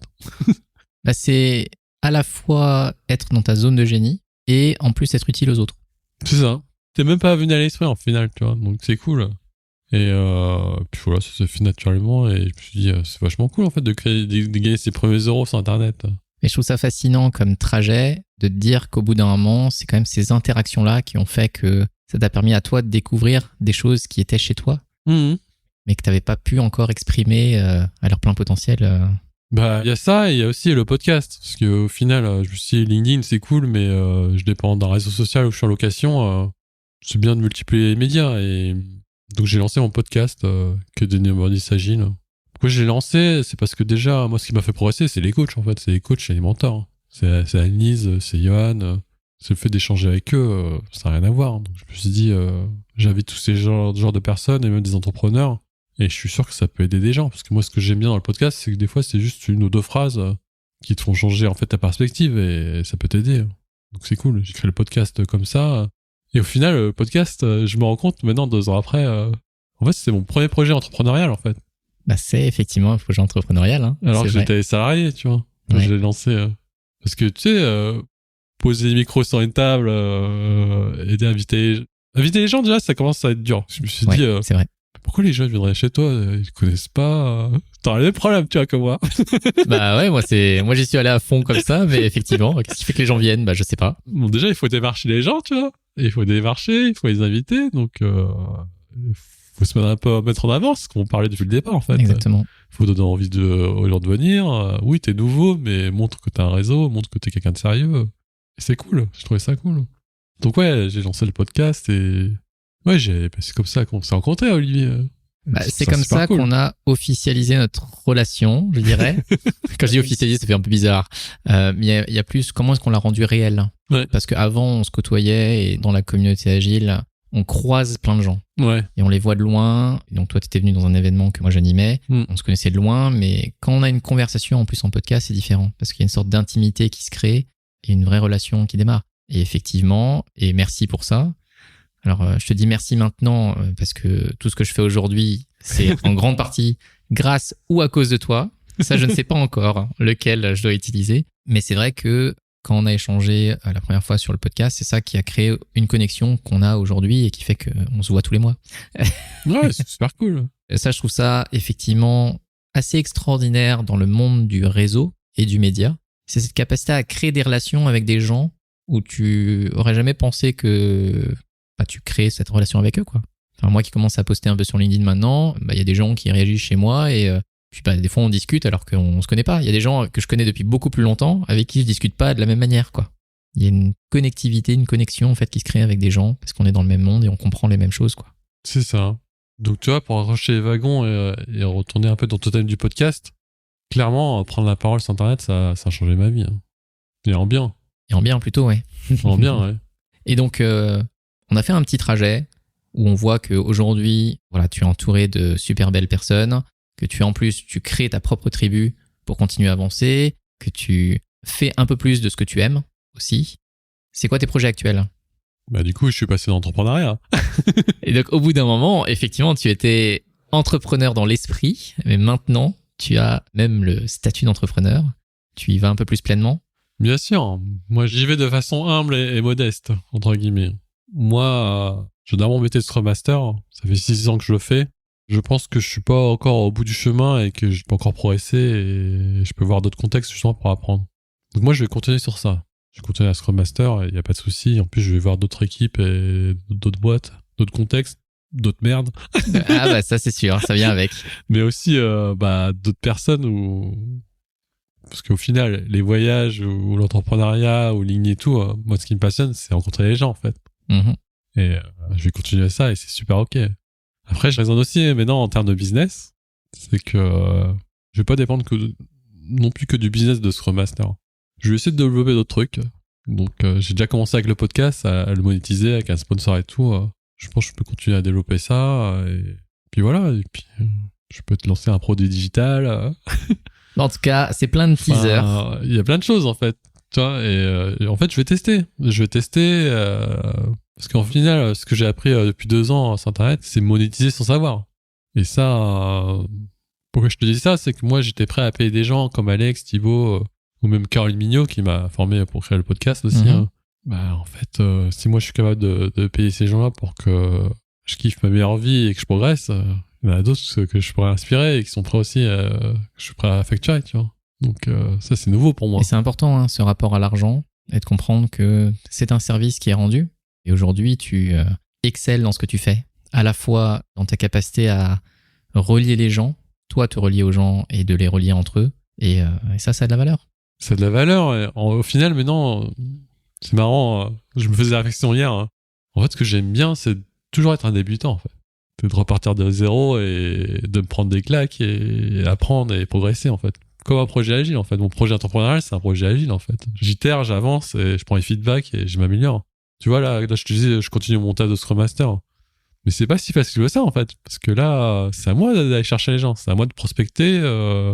C'est à moi aussi de choisir quel genre de clients j'ai envie de voir et ceux que j'ai pas envie de revoir. Donc, il faut savoir se vendre, il faut savoir conclure avec un client. Enfin, c'est nouveau et moi, je débute dans ça et c'est marrant. La différence que tu as peut-être par rapport à d'autres entrepreneurs, c'est que dans le monde de l'agilité, on a un petit peu plus structuré la manière dont on gère l'incertitude. Ouais. Et ça, c'est un gros avantage. C'est-à-dire que quand on voit dans le monde entrepreneurial, quand les gens disent « OK, done is better than perfect », tu vois, tous ces trucs-là, il vaut mieux agir plutôt que d'analyser, etc.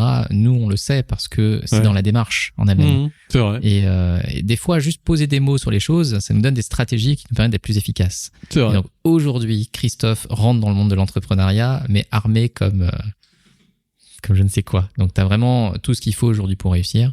Et c'est vraiment, moi, c'est vraiment ce que je te souhaite. Et ce que je pense tout le monde te souhaite. Ouais, et si tu veux, on peut aller plus loin sur ça. Hein. Ça me fait peur, en fait. En fait, il y a plein de gens qui me disent ça te fait pas peur de pas trouver de clients ou de pas avoir source de revenus. Au final, tu sais, c'est quoi qui me fait le plus peur? C'est que tous les gens qui m'ont aidé depuis 2 ans, j'ai peur d'aller décevoir, en fait. Parce qu'ils m'ont tellement donné à porter et changé un peu mon cours de vie que pendant un moment, j'avais cette pression-là, en fait. Je me dis, putain, ils m'ont vachement aidé et tout. Si je réussis pas ou que je retourne dans CDI, c'est la honte. Tu vois. Bah, tu penses qu'ils ont cette attente de toi? Mais non, ils ont pas cette attente-là, mais c'est coïncident. Mais comme je te dis, je débute. Donc, tu vois, Bah, tu te poses toutes les questions possibles, imaginables. Mais oui, tu restes dans le doute et tu te crées de nouvelles incertitudes et c'est ok. Mais j'ai du mal hein, à repasser cette idée-là. Ça paraît un peu con, mais au final... On a tous notre zone de vulnérabilité aussi et de doute. Et c'est la beauté de la chose, c'est qu'il y a un moment donné où tout ce que tu faisais, c'était de l'entrepreneuriat d'une certaine manière, et peut-être que là où tu étais, parce qu'on oppose souvent salariat, freelance, etc., mais en vrai, c'est pas tellement ça qui est important, c'est quelles sont les barrières aujourd'hui qui t'empêchaient de pouvoir t'éclater et t'envoler. Donc aujourd'hui, tu vas tester une nouvelle expérience de liberté qui vient avec ses dangers, et après, tu vas voir. Et en même temps, tu y vas pas sans rien. Tu vois, c'est vraiment, et ça c'est important, t'es entouré, t'es soutenu, et pas soutenu que par des gens proches, tu vois, que sur LinkedIn, sur les réseaux, il y a aussi quelque chose qui t'entoure. Et je trouve que c'est ça la beauté d'un changement qui est un petit peu assuré, tu vois. Tu peux faire des petits pas sans avoir à devoir sauter, tu vois, au-dessus du ravin, quoi. Là, tu fais des petits pas, t'as des gens autour de toi qui ont fait un pas de plus, et avance avec ces gens-là, tu vois, parce que seul, on a plus peur que quand on est avec des gens, quoi. Bah oui, c'est quoi le proverbe? C'est seul on va plus vite, mais ensemble on va plus loin. Ouais. C'est con, hein, mais c'est la vérité en fait. Bah c'est souvent ça, ouais. Bah super.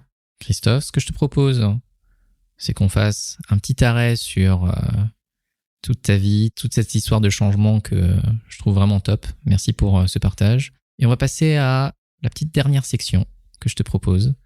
Comme tu as pu le voir avant que on démarre, j'ai préparé des cartes pour toi, qui sont sur le côté, qui sont des questions un peu plus ouvertes, que j'ai présélectionnées, bien sûr. Ça marche. Donc il y a 2 paquets, on va passer les 2 paquets, mais on va pas tout faire.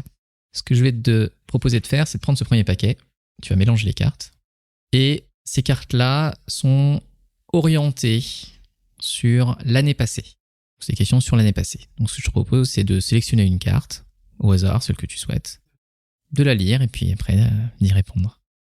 Revenons sur l'année écoulée. La question c'est, quelle a été ta meilleure décision? Bah, ma meilleure décision, c'est d'avoir posé ma dev et de passer dans l'entrepreneuriat, clairement. Et qu'est-ce que ça fait? Bah, comme je t'ai dit, ça a créé un peu d'inquiétude sur plein de choses, mais ça m'a donné aussi un peu de liberté, en fait. Un point qui se libère, en fait. C'est marrant ce que tu dis parce que je me rappelle qu'une des premières fois où j'ai posé ma DEM, j'ai vécu exactement la même chose. Quand tu poses la DEM, tu poses un poids avec. Et quand tu t'en vas, t'as l'impression que tu vois, t'as laissé ça. Et tu t'envoles vers autre chose, quoi. Donc, pour revenir dans le thème du voyage, c'est comme si j'allais visiter un autre pays, en fait. Ou même une autre planète. Ou une autre planète. Effectivement. Donc c'est vraiment, cette année, c'est vraiment l'année du passage, quoi. Vers autre chose. Parce que même si je l'ai préparé depuis un an, entre passer à l'action, le penser et le faire, c'est pas pareil. Ah bah, on imagine plein de choses, puis quand tu le fais, tu fais « Ah, ça ressemble à ça ». Comme un projet agile. Hein. Exactement. Tu peux passer 20 ans à faire le cahier des charges, si au final tu lances jamais ton produit et que tu le testes pas, tu sauras jamais. C'est sûr. Donc meilleure décision, c'est d'avoir quitté le salariat et de démarrer à l'entrepreneuriat, clairement. Ok, super. Ce que je te propose maintenant, on va rester dans le même paquet, c'est que tu vas en prendre 2. Tu vas nous les lire toutes les 2 et tu vas décider à laquelle tu as envie de répondre. Alors, la première, c'est, sachant ce que tu sais maintenant, qu'aurais-tu fait différemment? Ok. Les gens ne le voient pas, mais il y a une petite moue. Ouais, ça me dit rien. Quelles sont les 3 choses qui t'ont donné le plus d'énergie cette année? Ouais. Ça me parle mieux, ça. Ça te parle plus? Ok, partons sur ça. Les 3 choses qui m'ont donné le plus d'énergie, la première, c'est d'avoir passé mon podcast en vidéo sur YouTube. Ok. Qu'est-ce que ça a changé? Bah déjà, ça libère un blocage. On en avait parlé un peu tout à l'heure. Écrire sur LinkedIn, c'est cool. Avoir un podcast, c'est cool aussi. Par contre, mettre sa tête oui, je te rejoins. Sur Internet, C'est un autre délire. Hein. Et c'est surtout que tu la mets pas une fois et ça s'en va. C'est que ça reste. Ça reste. Et moi, je vois tous mes défauts. Tu vois, il y a des gens qui les voient pas. Il y en a qui aussi qui le voient. Je vois tous mes défauts et je peux te dire que la première fois, c'était super compliqué. Hein. Ouais, je comprends. La première fois, c'était quand? C'était au mois de mars. Ouais, donc c'est vraiment cette année. C'est vraiment cette année. Hein. Mm. Et pourquoi ça m'a donné plus d'énergie? Parce qu'en fait, le fait d'avoir passé mon podcast en vidéo, ça m'a ouvert encore plus de portes. Il y a des gens que j'ai rencontrés que je pensais pas croiser et ils avaient déjà vu ce que je faisais sur LinkedIn, ils avaient déjà vu mon podcast audio et le fait de le passer en vidéo, il y en a un qui m'a dit direct, il m'a dit ce gars il est fou, hein. Faut que je le rencontre. Et ouais, franchement, et ça m'a vachement donné d'énergie parce que comme je te disais, c'est un peu une aventure entrepreneuriale et ça a donné encore un coup de boost, quoi. Un coup de boost, mais aussi une nouveauté en fait, une nouvelle curiosité et un nouveau projet où il faut s'améliorer. Donc ça fait partie des choses qui m'ont donné beaucoup d'énergie cette année. Hein. Ouais. Est-ce qu'il y a autre chose qui te vient à l'esprit? Bah les rencontres. Hein. J'ai parlé un peu de tribu cette année. Clairement, toute l'audience que j'ai créée, ma tribu que j'ai créée depuis 2 ans, cette année ils m'ont donné encore beaucoup d'énergie cette année en fait. Et ça change tout en fait dans le quotidien. Et quand je dis donner, c'est aussi moi aussi, je les aide, tu vois. Et on se partage les victoires et les défaites, tu vois. Et pour donner un peu une image et pour te mettre un peu mal à l'aise, tu vois. Quand tu fais partie de ma tribu. Ah, c'est gentil de le savoir. Ouais. Oui, mais moi, quand j'échange avec toi, ça me donne énergie, en fait, tu vois. Ça me donne énergie, juste, tu vois, la formation Corban que j'ai fait avec toi. Tu veux pas savoir comment ça m'a aidé, en fait. Parce que, tu sais, c'est toujours pareil, ça fait 6 ans que je fais d'agilité. C'est dur un peu des fois de se renouveler. Et le fait d'avoir fait cette formation-là avec une chose que je pensais connaître mais que au final je connaissais pas, cette méthode. En plus j'ai beaucoup aimé. Hein. Et ça m'a vachement boosté et donné de l'énergie. Tu vois. Tu t'en avais pris plein la tête. Hein. 4 jours, c'est long. Ouais. Je pense que je maîtrise pas encore, mais tu sais, j'y retourne souvent et tu vois là, je vais démarrer une mission au mois de décembre, tu vois. Je vais tester en fait. Et c'est cool. Dans un nouveau contexte et c'est vachement bien. Donc ça m'a beaucoup d'énergie. Hein. Des gens comme toi qui donnent et que moi aussi j'aide, tu vois. En plus, moi, là, tu vois, comme tu disais, t'es passé sur LinkedIn en podcast. Quand tu as dit, je suis un peu derrière, tu vois. Ça me fait plaisir aussi, tu vois. Parce que je vois qu'en plus, ça t'amuse, en fait. Ça me fait rire, en fait. Bah, ça crée de belles relations, en tout cas. Et ça va effectivement dans les deux sens. C'est-à-dire que moi, ce que je donne, je le reçois aussi de ta part. Et je trouve que c'est la beauté de ce que créer un média peut apporter. Et si ça a changé quelque chose dans ta vie, moi je sais que ça commence à changer des choses aussi dans la mienne. Donc merci aussi à toi. Ouais. Donc il en faut 3, la troisième... Si t'en as un troisième, encore une fois, c'est juste pour... Ouais, je suis passer sur un truc un peu plus léger. Hein. Ouais. Cette année, ce qui me fait le plus d'énergie, c'est de prendre un peu plus soin de moi, en fait. Dans le sens où je fais plus attention sur mes heures de sommeil. Ok, ouais. J'ai repris aussi le sport. Tu fais quoi comme ça? Je suis juste à la salle, en fait, je fais des hits. Ouais, c'est bien. Ça, je le faisais depuis un moment. Et cette année, j'ai décidé de rendre ça un peu plus marrant. En fait, je me suis inscrit à une salle de sport avec ma femme, en fait. Ouais. Et quand on y va ensemble, on rigole trop, en fait. On rigole trop, tu vois. Et tu sais, je te montre des vidéos, des photos des gens de ma tribu, comme Sophie et Sarah Saïdi. Sophie Rare et Sarah Saïdi. Et ils me disaient, putain, vous êtes vraiment un vrai couple d'entrepreneurs, en fait. Et donc, ça me donne beaucoup d'énergie. Et ça me fait marrer et c'est cool. Pourquoi je te disais aussi le sommeil? Parce que moi, j'ai toujours eu l'habitude de jouer tard le soir. J'ai fait ça pendant 15 ans. Et après, comme LinkedIn, je galérais, j'écrivais tard le soir. Ouais. Des fois, je le fais, mais pas tout le temps. Et maintenant, je fais attention à mon sommeil. Mais clairement, ouais, je fais plus attention à ma santé. Et au final, ça me donne trop d'énergie, en fait. Non, mais c'est top. Tu vois, aujourd'hui, je me dis, je vais faire un podcast avec toi. Je vais me coucher tôt à la veille. Comme ça, je serai fort. Tu vois. Et j'ai fait aussi la salle de sport hier. Et ouais, ça me donne d'énergie, en fait, ça. C'est cool. Ah bah super. Merci pour ce partage.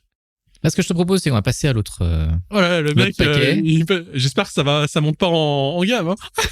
Bon, j'ai sélectionné des questions après. Donc, ce qu'on va faire, on va faire pareil pour la première.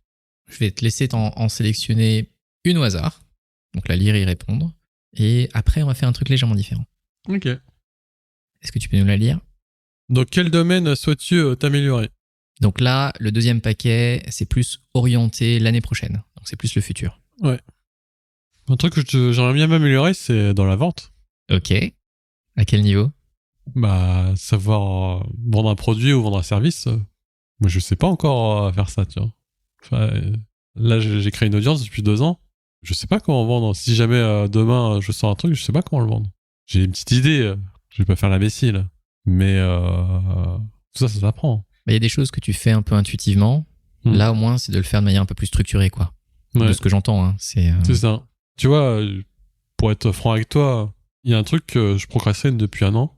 Ouais. C'est la newsletter. Oui, effectivement. Parce que déjà, le podcast, ça prend du temps. LinkedIn, charge mentale, pareil. Est-ce que je vais me faire chier, entre guillemets, à encore écrire une newsletter Mais au final, si je veux vendre des choses, et que c'est pas vendre pour vendre. C'est de vendre, comment dire. C'est apporter de la valeur à des gens, déjà. Ouais. Et c'est de vendre à des gens qui me suivent et qui adorent ce que je fais, en fait, depuis 2 ans. Et donc, c'est quoi le meilleur canal pour vendre à tes super fans? C'est la newsletter. En tout cas, c'en est un, effectivement, qui est parfois un peu sous-coté. Et je pense, effectivement, que c'est un... Donc, le domaine Samuel, ouais, c'est la vente et passer par la newsletter, après voir comment tu fais, les canaux de conversion et tout, tous ces trucs-là. Moi, ça m'intéresse, en fait. Je connais rien du tout. Eh bien, qu'est-ce que ce sera? Et ça va, quand tu le sais, j'ai des gens d'attributs qui connaissent, qui sont déjà passés par là. Voilà, donc, exactement. Mais en tout cas, donc c'est le domaine en particulier que tu voudrais en fait faire progresser. Ok, C'est ça. bah super. Pour la dernière question, ce que je vais te proposer, c'est que moi je vais en sélectionner. Vas-y. Allez, je vais en sélectionner 2. Pour l'instant, tu m'as pas encore coincé. Hein. Tu m'as pas encore coincé pour l'instant. Bah, c'est pas fait pour te coincer. Ah, non, je suis pas là c'est pour pas te drôle, coincer. Je suis pas là pour te coincer. Je suis juste là pour ouvrir un peu les chakras. Non, mais c'est intéressant. Et puis Moi, te faire ça réfléchir à m'intéresse. d'autres Franchement, choses. on peut faire encore 2 cartes. On va voir. Vas-y. Alors, la première, c'est à quoi souhaites-tu consacrer moins de temps? Et la deuxième, c'est une phrase que tu dois compléter, qui est le moment est venu de 3 petits points. Ah là, c'est bien. Là. Je suis dans la zone d'inconfort. Les deux, ça me parle pas du tout. Ça me fait même chier. Mais vas-y. Hein. Eh ben, gardons les deux. Tu disais que tu avais du temps pour les deux. Ouais. Alors, allons-y. Bah, commence C'est par clair, à quoi souhaites-tu consacrer moins de temps? Oh, ça c'est facile en fait. Là, en ce moment, je perds beaucoup de temps à distribuer le podcast. Ouais. Donc, l'uploader sur Ocha pour qu'il le déploie sur les autres plateformes, Spotify et tout, ça me prend la tête. Je vois pas non plus avoir ma valeur ajoutée là-dedans. Créer la description, faire les titres SEO pour YouTube et tout, ça prend un temps du fou. Enfin, ça m'énerve en fait. En plus, j'essaie de tricher en passant par l'IA, ça fait des trucs automatiques, mais au final, ça me convient pas, je repasse dessus et je vois 4 heures de ma vie défiler. C'est insupportable. Donc, toutes ces tâches, donc là, c'est spécifique au podcast. Ouais. Il y a peut-être d'autres tâches aussi, peut-être à moins de valeur ajoutée, que tu voudrais... Il y a un truc qui m'énerve dans mon quotidien qui n'a rien à voir avec le taf. Hein. C'est d'acheter les billets d'avion pour voyager. Je te jure, ça me stresse, ça m'en fout. Ça stresse, ça, ouais. Ça m'en fout. Mais parce que tu vois, ils ont tout changé. Maintenant, il faut acheter toutes les options. Ouais, il y a une tonne d'options maintenant, ouais. Il faut acheter les options, de la bouffe, du siège. Ça m'en fout. Donc, du coup, de ce que je comprends, il y a 2 choses qui émergent sur consacrer moins de temps. C'est 1, les tâches à petite valeur ajoutée au niveau du podcast, et comment est-ce que je peux t'éviter d'être sur les systèmes d'achat d'avion? C'est distribuer le podcast, parce que Instagram, je suis pas encore, j'y suis, mais en touriste, Ouais, en touriste comprends. débutant. Et je te le dire direct, j'aime pas du tout ce réseau social. Ouais, je comprends. C'est une autre manière. Hein. Je vois qu'il y a quand même de la valeur, il y a quand même des gens qui te découvrent. Et comme je te dis, serve de levier, pas dépendre que d'un seul, que de LinkedIn ou d'autres choses. Ouais. Faut quand même y aller, mais justement, voilà, si je peux déléguer ça à quelqu'un, c'est cool. Ok. Donc si vous connaissez une community manager ou quelqu'un qui sait bien faire les shorts à partir de podcasts vidéo, Ouais. open to work. Contactez Christophe. Et pour les billets d'avion, bah oui, ouais, une petite virtuelle assistante, ça me plairait bien. Il va se faire spammer après l'épisode. Super. Du coup, la dernière question. Je sais pas si ça te convient ou si tu pensais à autre chose. Ah non, bah moi, tu sais, c'est une question pour toi. Il y a pas de. Je me suis dit, ça, on est à la fin du podcast, je vais faire rigoler un peu les gens. C'est Ouais, un truc en t'inquiète plus, pas. c'est des choses qui me stressent en fait. Ouais, mais c'est important. Ça me rend fou en fait. On a tous un peu nos nos problèmes. Du coup, cette dernière question, moi je l'aime bien parce qu'elle est ouverte. Donc comme je te disais, le moment est venu de... C'est quoi le premier truc qui te vient à l'esprit pour l'année prochaine? Alors là, j'allais te dire, le moment est venu de lâcher les poids, de se lancer dans le vide. J'ai plutôt cette image-là, en fait. Ouais, c'est la première chose qui te vient à l'esprit, ouais. Bah, comme je me lance dans l'entrepreneuriat, je pense que je vais sûrement avoir des blocages, tu vois. Mais j'en ai clairement, tu vois. Juste faire de la prospection de gens et tout, enfin, c'est nouveau pour moi, et des fois tu te prends des claques ou t'as pas de réponse. Oui, ça peut être pesant. Donc le moment venu, c'est de tester, de te prendre des claques, de te faire rejeter, et continuer d'apprendre et d'avancer. C'est un peu bateau, mais ouais, je pense que c'est ça, ouais. Je pense que là, je suis à un moment de ma vie où déjà, en postant déjà sur internet, en prenant par sur internet, je dépends plus du regard des autres ni de la permission des gens. Ce qui est déjà pas mal. Je trouve ça super cool. Mm-hmm. Là, je me lance dans l'entrepreneuriat, donc forcément, je vais me prendre des claques. Hein. Aussi bien entouré que je suis avec ma tribu ou les trucs que j'ai apprises, il y a forcément des trucs où ça va partir en sucette. Et donc, je pense qu'il faut accepter ça, et c'est comme ça qu'on grandit et qu'on apprend. Donc ouais, je pense que c'est le moment de se détacher un peu du stress de tout ça, en fait. Et d'accepter que je vais me prendre des claques, et c'est pas confortable, mais c'est ok. Ça fait partie du chemin. Ça fait partie du chemin, et de retenir que, voilà, j'espère que tu seras là pour me le rappeler. Des fois, ce sera dur de me rappeler que tout ça, c'est une vaste blague, et que... Tu sais bien que je serai là, quoi qu'il arrive. Et qu'on avancera, et puis voilà, c'est pas grave. On se relèvera, comme j'ai toujours fait. C'est ça. Merci beaucoup, Christophe. C'était très cool. Merci pour tes partages. S'il y a des personnes qui veulent te contacter et continuer la discussion autour des billets de train et du podcast, comment est-ce qu'on fait pour te contacter? LinkedIn, hein, Christophe Chen. Donc, LinkedIn. Tapez Christophe Chen Scrum Master, je pense que je serai en tête de la recherche. T'as déjà tout optimisé, c'est ça? Je pense qu'il n'y en a pas beaucoup. Il n'y en a pas beaucoup.